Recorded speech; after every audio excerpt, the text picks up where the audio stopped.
America. America, America. Love it. Little mini tour of my office. But I'm going to give you a couple quick tips. If you have a service company, which most of my friends on Facebook do, give you some quick tips for phone quotes. Because I just got a question from someone about phone quotes. He said he had 7 phone quotes come in. Let me see if you can see me.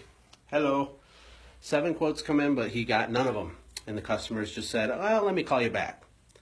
I think that's pretty common thing for us service business people that do phone quotes. But I told him 1, 2, 3, 4, 5 things that you need to do to improve your success with phone quotes. It's really quick, okay? Number 1, I like to record my calls, okay? At a minimum, record your own self-talking and then listen back to it later, because we all sound a lot different on the phone than we think we sound, right? we really do. Until you listen back to the audio, you're just not going to know. You're not going to know what you sound like. And so record the call so you can check it out, so you can improve your tone and your energy level and all that stuff, right? There's no body language on the phone. The other thing is to quote a range. You know, phone quotes are tricky. Customers will lie sometimes. They'll exaggerate stuff. So quote a range, right? And most people are comfortable with that. And sometimes they're not. If they're not, you're not going to lose the deal because you quoted a range.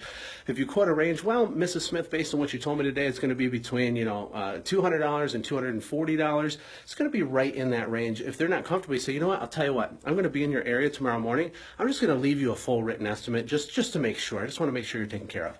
That's all you say. You just pivot into a normal estimate, right?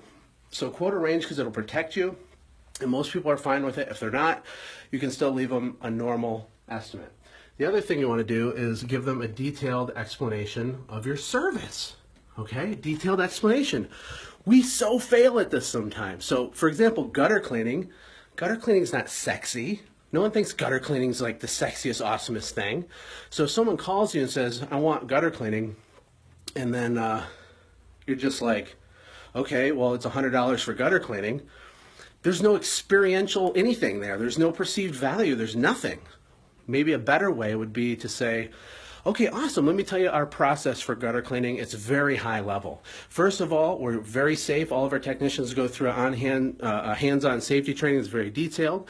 We're going to handbag all the debris, make sure all the debris is removed actually completely from your property. It all gets put in bags. We're also, at the end, a lot of companies don't do this, but we use high-pressure water. We're going to make sure we rinse the gutter so everything's out in. Lastly, we're going to check all of your downspouts and the elbows of your downspouts to make sure they're totally free from debris. That's awesome.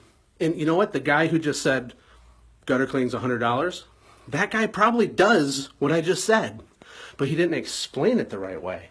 And so when you explain it like that and you have good energy on the phone and you quote him a range and all these things tie together, right? The other thing you want to do is go into a assumptive close. So an assumptive close, this isn't about like boiler room used car sales, okay? People don't respond to that. I hate it when people try to hammer me on sales, but you can still be assumptive. So after you give them the quote and you give them the detailed explanation, you say, actually this Friday we have a morning appointment available and a late afternoon. Which one would work better for you? See? See how easy that is? Come on, it's so easy. My office, I'm just walking around too much. And the last thing, pain points. Pain points. Why do they want their gutters cleaned? Just ask them.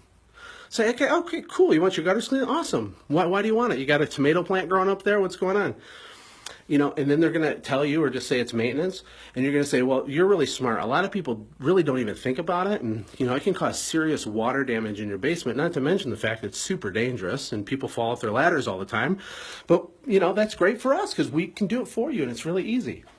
That's speaking to some pain points and reminding them why it's really important. So there you go. There's some free little quick tips for phone quotes. Very simple stuff. Here's my little new office. And my big announcement is I don't live in Costa Rica anymore. I don't. I've been back here for about a month, actually. Some of you know that. I haven't really announced it. But we found our dream house in Michigan. And it's actually 3 hours away from my hometown in Michigan. And we bought it. It's awesome. It looks like a castle. I'll show you guys pictures of it sometime. 23 acres. It's beautiful. And so this is our new office for Send Jim. It says Send Jim on the wall there. I'll give you a mini tour. Why not? Are already on Facebook Live. First of all, whiteboards make the world go round. First of all, whiteboards are essential. Got a little Xbox for the kids. Oh, here's Chris. It's my business partner, Chris. A lot of you guys never get to see him. Hey! How you doing? Making history. Oh, this is like the Trump presidential week. Everybody's freaking out, right? Here's your whiteboard, Chris. You guys like whiteboards? Whiteboards are the bomb. Whiteboards are... Oh, did I show you my bean bags?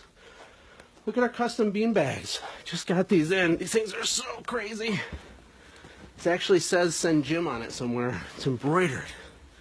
So cool. There it is. It's probably backwards on my phone. Look at that. Awesome. Got some bean bags for the kids. And then our app, Send Jim. Look at the stuff you're going to be able to send with it here at the end of next week. Hey, Mitch Wood is asking if you remember him, Chris. Do you remember him from Washington, D.C.? Of course I do. Of course I do. We sat next to each other on the boat. You can send your customers gift cards, Amazon, iTunes. It's awesome. You send them greeting cards and a letter. It's awesome. Anyway, hope you guys have a great day. We'll see you out there. And America. Oh, yeah.